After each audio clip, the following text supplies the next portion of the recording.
Hello, and welcome to Cybersecurity Today. I am your host, Jim Wiggins, and today we're dedicated to bringing you the latest and greatest in computer security. This show is jam-packed with exciting and thought-provoking discussions, and it's all coming to you in a 30-minute program. Now, we use a talk show newscast format to keep you up to date on many of the themes, topics, and current events in the world of cybersecurity. Whether you're a beginner or a seasoned pro, we've got something just for you.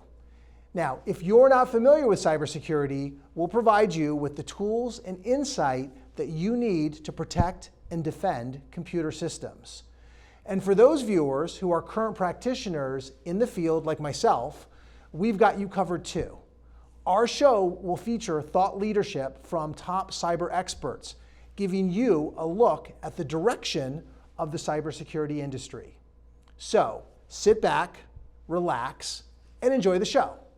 We're here to provide useful information to a full spectrum of interested parties, and we're thrilled to have you with us here today. Now, we have an exciting program in store for you tonight with two unique segments to keep you up to date on all things cybersecurity. In our first segment, we call this Cyber Bites.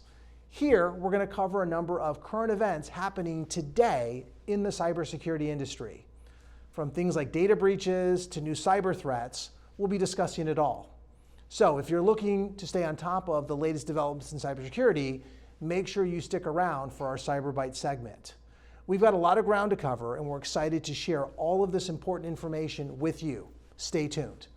Then, in our second segment, we have Ms. Marie Keim, the CEO at A&A for Government LLC, coming onto the show to discuss the NIST Risk Management Framework, also sometimes known as the RMF. A key focus of cybersecurity is being able to manage risk that faces computer systems. A number of years ago, the National Institute of Standards and Technology created the RMF, and today it is used by organizations to help identify and manage risks to their systems. We've asked Marie to come onto the show to discuss what the RMF is, how it works, and how organizations use it to manage their cybersecurity risks. If you've never heard of the RMF, that's okay. Today's episode should be a great overview of this important framework. Okay, with all of that being said, let's get into the Cyber Bites and talk about what's going on in the cybersecurity industry. Now, in our first news story, the Joint Cyber Defense Collaborative, sometimes called the JCDC, was created in 2021 by the Cybersecurity and Infrastructure Security Agency, also known as CISA, to unite the public and private sectors in defending against cyber threats. Now, CISA and its partners are announcing that the JCDC's 2023 planning agenda has been released, and it's a forward-looking effort to develop and execute cyber defense plans that achieve specific risk reduction goals.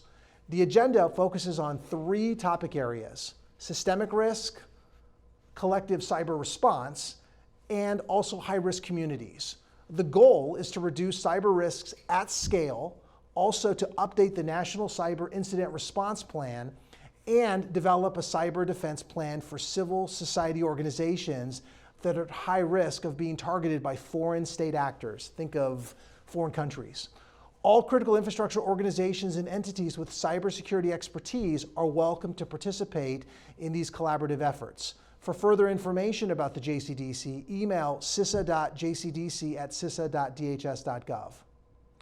In our second news story, over 500 hosts have been newly compromised en masse by the ESXi ARGS ransomware strain, with most of the victims located in France, Germany, the Netherlands, the UK, as well as Ukraine.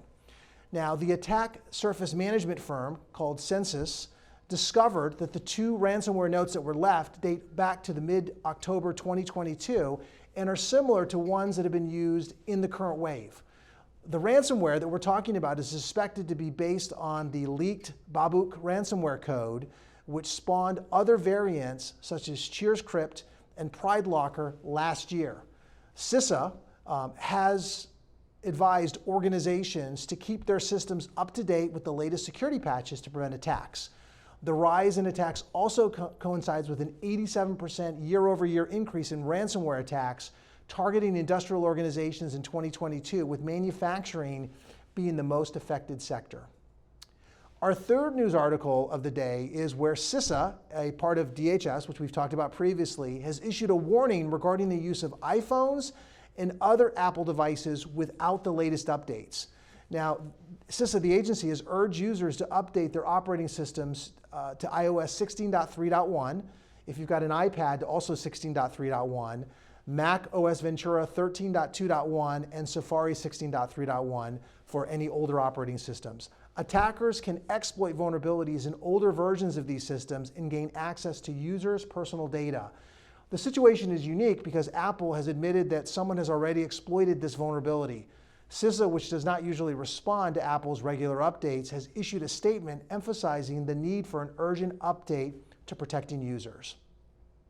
And our fourth and final article of what's going on today, the United States National Security Agency, the Federal Bureau of Investigation, and other organizations from the US and also the Republic of Korea have issued a joint cybersecurity advisory warning healthcare and public health organizations about a new ransomware threat from the Democratic People's Republic of Korea, sometimes called the DPRK. Now, for those of us that aren't familiar with that acronym, that's really what's oftentimes attributed to North Korea. This advisory outlines various tactics, techniques, and procedures, TTPs, used by the DPRK cyber actors to conduct ransomware activities, including the acquisition of infrastructure to conceal their affiliation and use of cryptocurrency to purchase domains and conceal their identities. The advisory warns that the DPRK actors purposefully obfuscate their involvement and use third-party foreign affiliates to receive ransomware payments. The advisory encourages healthcare and public health organizations to back up all data, regularly test backup and restoration processes, and develop incident response and communication plans in the event of a cyber or ransomware attack. We've been covering the latest developments in the cybersecurity industry, and it's been a fascinating discussion so far, but we're going to take a short break now, and when we come back, we're going to have our second segment where we're going to be having Miss Marie Keim coming onto the show to talk about the NIST Risk Management Framework. Don't go anywhere. We'll be right back.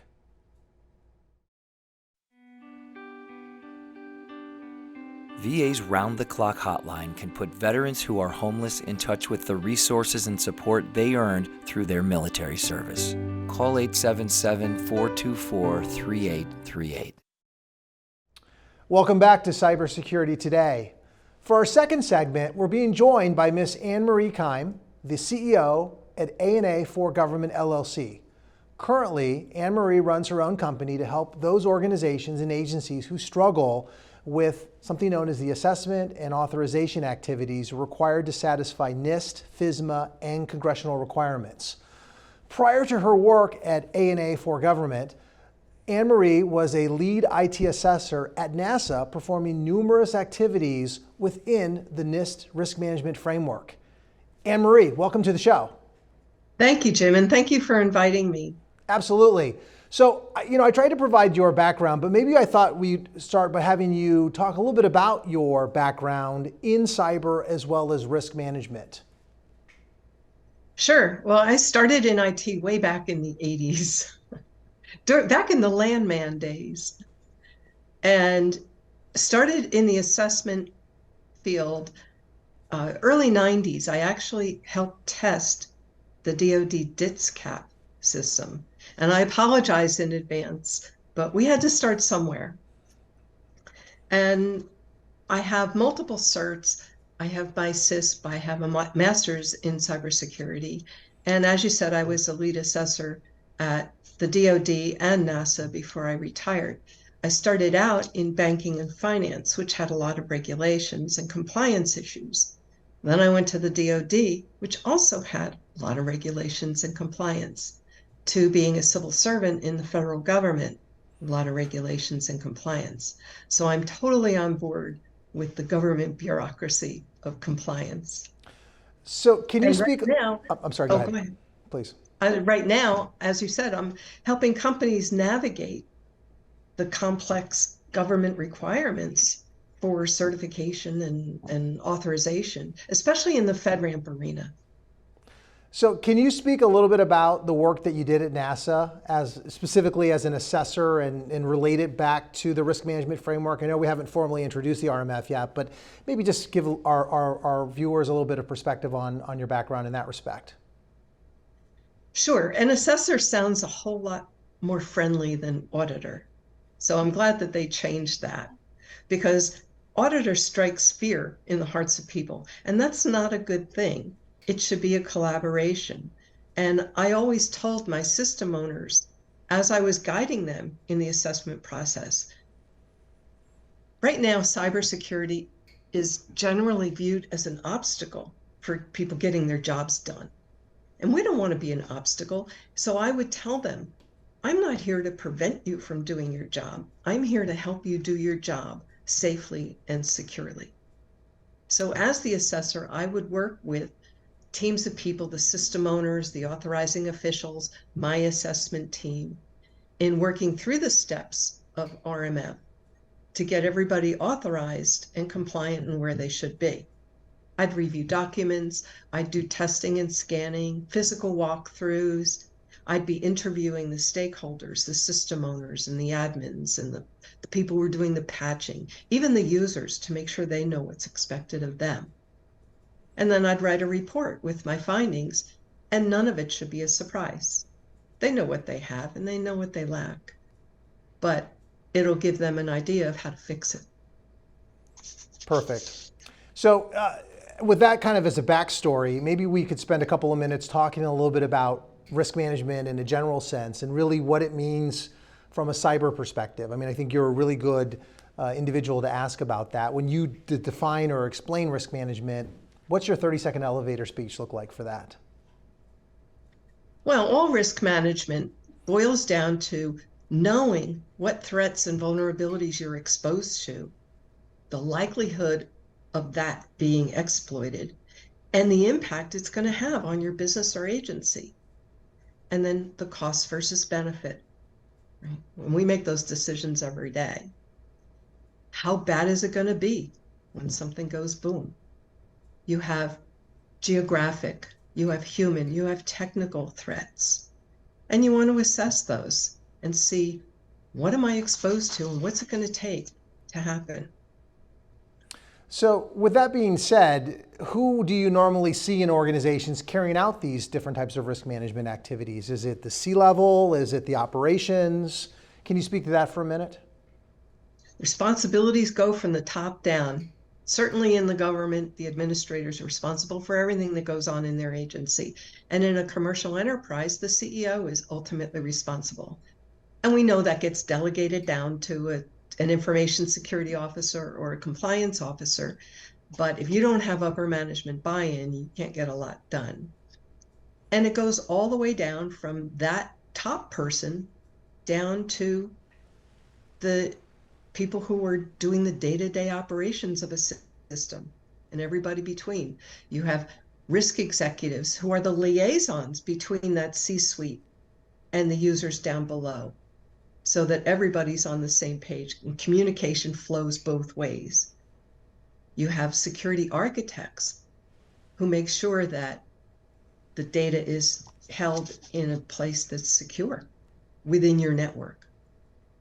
Understood, understood. So can we talk a little bit now about controls? I mean, controls are a key piece of risk management. And so, I'm curious from your perspective, especially as it relates to the RMF, which we're going to formally introduce here in just a moment, but what kind of controls does an organization use to handle all of these issues? Are they technical, like encryption? Are they policies?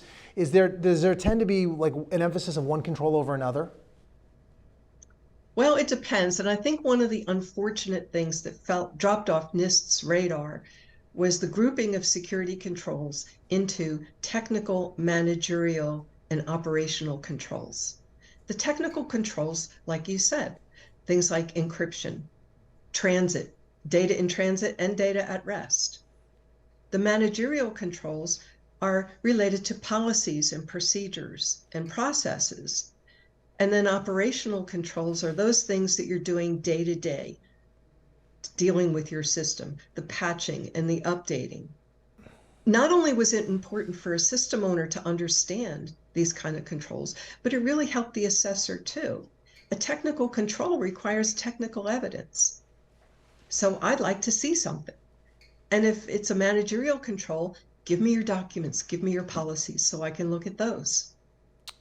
Understood, understood. So let's talk a little bit about the RMF. So NIST has this framework out there called the RMF. Can you speak to a moment on where it's formally documented? Where is it on a website? Is it in a document? Where would someone go to learn more about it? Well, it's formally documented on the NIST website on csrc.nist.gov in the special publications, specifically in Special Pub 837 Rev 2. And I happen to love that document. It's clear, it's concise, it's not 650 pages long, so it's not overly burdensome to a new system owner or a new person. So the NIST website lists all the RMF documents, including 37, and then the supplemental ones like 830, which is the guide to doing a risk assessment, or 839, which is the overarching how to manage risk in your organization. So with that being said, can you give a quick overview of the framework that's the RMF that's identified in 37? Maybe explain who developed it and why they developed it? Sure. Back in 2004, NIST came out with the first Risk Management Framework, 837 Rev 1. And it was a good start. It was the government needed to have authorized systems prior to being placed in operation. So this was a roadmap, and it was a logical steps, and it was modeled after SDLC. Most program and project managers know about the system development lifecycle, and they follow systems through that life cycle. So it was patterned after that. Here's how you start, here's what you need to do in the middle, and here's how you continuously monitor. So it was a logical flow of 6 steps. Can you explain what those 6 steps are from a high-level perspective?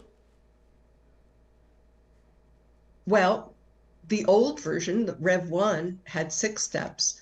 The new version has 7. Which do you want to hear about?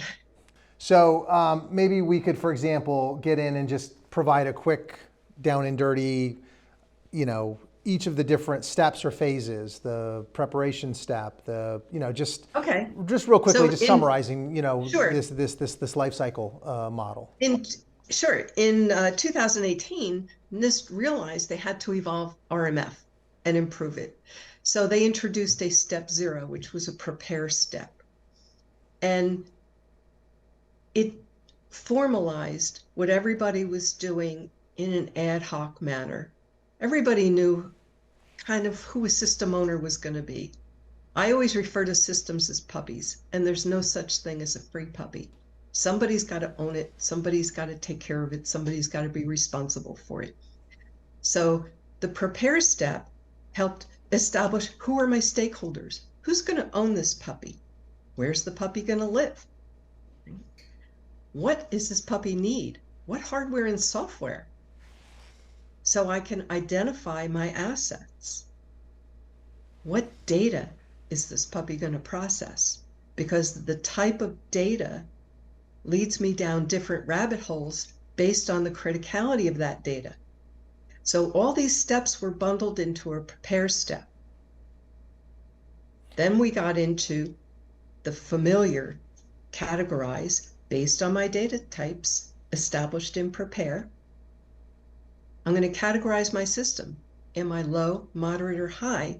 Determined by the impact to my business or agency if that data is compromised or goes boom.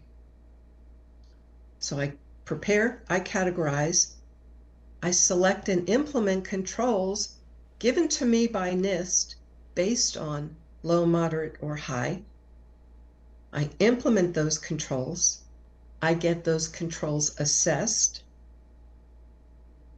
I get authorized, and then I go into monitoring. So it's prepare, categorize, select, implement, assess, authorize, monitor.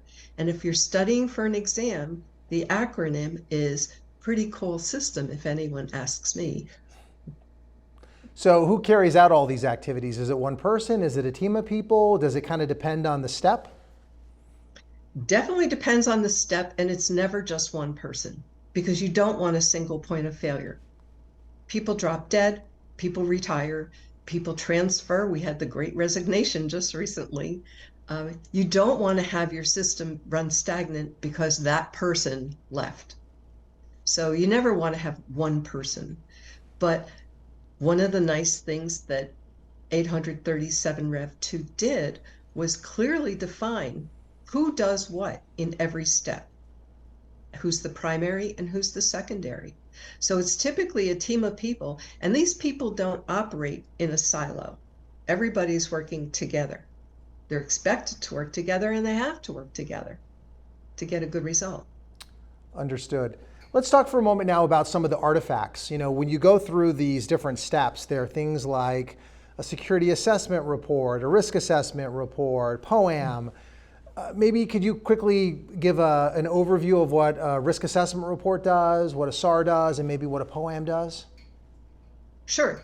A risk assessment report from 830, Guide to Risk Assessments. The risk assessment report looks at the global aspect of your organization. Are you exposed to human threats, technical threats, geographic, political, strategic? Most government agencies have strategic risks because we change administrations every 4 years. And that might change the direction of your agency. NASA was a poster child for that. We had the shuttle operating, and then they canceled shuttle for Constellation. Then they canceled Constellation in favor of Orion and Artemis. Are we going to the moon? Are we not going to the moon? Are we going to Mars? Are we not going to Mars? Every one of those decisions changed the strategy of the agency, which filters down. So the risk assessment report looks at all these. It also looks at adversary and non-adversary, intentional and unintentional, insider and outsider. I can have authorized and unauthorized. I can have an authorized employee, an insider, who is intentionally trying to access the payroll files to which they don't have access. So they're not an adversary, but they're an insider with an intentional harmful act. Or I can have an insider just being brain dead for a moment and clicking on some malicious link or providing information via a phishing email. Well, that's authorized unintentional. So you have to look at all these, and I tell assessor wannabes, the first question you need to ask is, what can go wrong? So talk about the SAR for a moment. You discussed the RAR. So does the SAR complement the RAR, or what is that used for? Well, the SAR is specific to the security controls that have been answered in the security plan based on the controls that NIST gave you as the recommended baseline in 853. And the guide to assessing those security controls is 853A, which maps back one for one to the controls in 853. And what the assessor is doing is assessing the effectiveness of those controls, of the implementation of the controls. Is it installed correctly, operating as intended, and producing the desired result? So that SAR is going to show the effectiveness of the control and identify any vulnerabilities or findings, gaps that the system has, and present them in a SAR, a security assessment report, along with a criticality. This is an important finding. You need to fix this, versus this is just noise. You can get away with this. It's not bad. So But how a do those balanced findings work balance. within the context of the POAM? Are they related? Like, does the POAM track the findings, or how is that used within the RMF Definitely. itself? When the security assessor creates the SAR, they will sit with the system owner and go over it. And the system owner takes that SAR and determines what is fixable based on that balanced risk discussion. Right? What are we going to fix? What can't we fix? What won't we fix? Maybe it's an operational requirement. And they will create a POAM, a plan of action, a milestone sheet that says, here's what we're going to fix. Here's the findings. I'm certainly going to assign them a criticality because you want to put your resources where it's going to have the most impact. So it sounds kind of like the RAR, the SAR, and the POAM really kind of transcend those different steps that we were talking about within the life cycle. Is that a fair way to think about it? Beginning, Absolutely. medium, and later? Yep, absolutely. Because that POAM document becomes a living document that's a trend. I'm going to see, it tells me, are organizations working to fixing these things? If I see an organization that continually extends their completion dates out, I know they're just kicking the can down the road. Or maybe they're not even doing them. Now I have a problem and I go to the authorizing official and say, okay, why isn't this getting done? Maybe it's a resource constraint. They don't have enough people to work on it to fix it. Maybe it's a budget, maybe it's money. So it'll provide an insight into the workings of that system to say, are things getting fixed? Are they moving along and becoming more secure in the process? Understood. Anne-Marie, it looks like we're out of time. I had so many more questions for you, but we got through a lot of really good content. Thanks for coming in and talking to us about the NIST Risk Management Framework. We really appreciate it. No worries. No worries at all. I'm always into RMF. And that's going to go ahead and conclude today's episode of Cybersecurity Today. We hope that you have found the information about today's episode useful and that you learned something new. A special thanks to Ms. Marie Keim for joining us and sharing her expertise on risk management. To stay updated on future episodes and learn more about the show, please be sure to visit our website at www.cybersecuritytoday.org. Also, feel free to send us an email with comments or questions at contactus@cybersecuritytoday.org. Thank you for tuning in today, and we look forward to having you join us again at our next broadcast. Until then, have a great day. Thanks again.